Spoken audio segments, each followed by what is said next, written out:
नमो नमः। वाल्मीकि रामायण के प्रथम सर्ग अर्थात बालकांड के 88 पद्यों का हमने अध्ययन कर लिया है।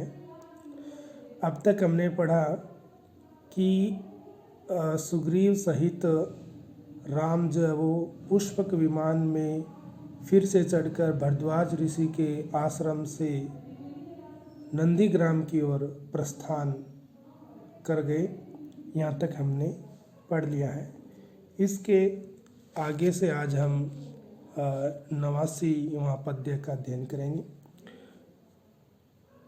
नंदीग्रामे जटाम हित्वा भ्रातृभिः सहितो अनघ रामः सीताम अनुप्राप्य राज्यम पुनः अवाप्तवान। इस पद्य में राम द्वारा जो वनवासी की जो वेशभूषा है उसका त्याग करके और सीता सहित अयोध्या के राज्य को पुनः प्राप्त करने का उल्लेख है। अनघ राम, अनघ अर्थात निष्पाप निर्दोष रामः राम ने नंदीग्राम में भ्रातृभिः सहिता, भ्रातृभिः भाइयों के साथ, भाइयों अर्थात भरत और लक्ष्मण के साथ, जटाम हित्वा, जटाओं को हित्वा त्याग करके, जो वनवासी की वेशभूषा में जो जटाएं बढ़ा रखी थी भरत लक्ष्मण और राम ने, वो जटाओं को हित्वा त्याग कर सीताम, सीता को, अपनी पत्नी सीता को अनुप्राप्य प्राप्त करके अर्थात ससम्मान अपनी पत्नी सीता को प्राप्त कर पुनः फिर से राज्यम, राज्य को अर्थात अयोध्या के राज्य को अवाप्तवान प्राप्त किया। प्राप्त करने से अभिप्राय है कि इससे पूर्व कैकेयी ने अपने षड्यंत्र के कारण जो राम का राज्याभिषेक होना था वो छिन गया था और भरत को शासन दिलाने के लिए उसने जो षड्यंत्र किया था, तो भरत राम के आग्रह पर नंदीग्राम से जो राज्य शासन कर रहे थे वो उस राज्य शासन को राम ने फिर से प्राप्त किया, उस अयोध्या के राज्य को अवाप्तवान प्राप्त किया। अनघा राम, निर्दोष राम ने नंदीग्राम में भ्रातृभिः सहिता, भाइयों के साथ अर्थात भरत और लक्ष्मण के साथ, जटाम हित्वा, जटाओं को त्याग कर, सीता को, अपनी पत्नी सीता को अनुप्राप्य प्राप्त कर अर्थात ससम्मान अपनी पत्नी सीता को प्राप्त करके पुनः फिर से राज्यम, अयोध्या के राज्य को अवाप्तवान प्राप्त किया।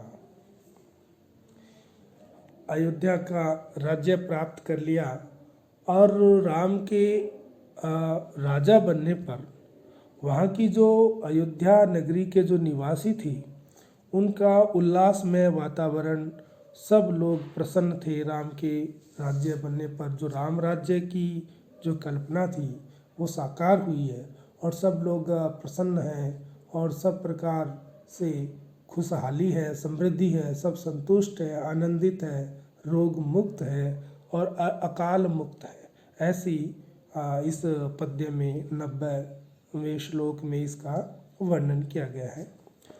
प्रहृष्ट मुदितो लोकः तुष्ट पुष्ट सुधार्मिकः निरामय हियरोगश्च दुर्भिक्ष भयवर्जितः। राम राज्य में प्रजा की कैसी स्थिति है उसका उल्लेख करते हुए कहते हैं कि लोकः प्रहृष्ट, लोक या अर्थात जो जनता है, समस्त जो प्रजा है वो प्रहृष्ट यानी बहुत ज़्यादा हर्षित है। हर्षित होने का मतलब है कि उनकी इच्छाओं की जो है पूर्ति कर दी गई है और सबको इच्छा अनुसार जो है सब कुछ प्राप्त है, इसलिए समस्त जो लोग यानी जो जनता है, प्रजा है, वो प्रहृष्टा बहुत ज़्यादा प्रसन्न है। मुदिता, मुदित है, आनंदित है, तुष्ट संतुष्ट है, पुष्ट यानी शारीरिक रूप से पुष्ट समर्थ है, सुधार्मिका, सुधार्मिक, धर्म का मतलब यहाँ पर कर्तव्य से है। सुधार्मिक अर्थात अपने अपने धर्म अर्थात कर्तव्य का पालन करने वाली है, सब अपने अपने कर्तव्यों का पालन करने वाली प्रजा।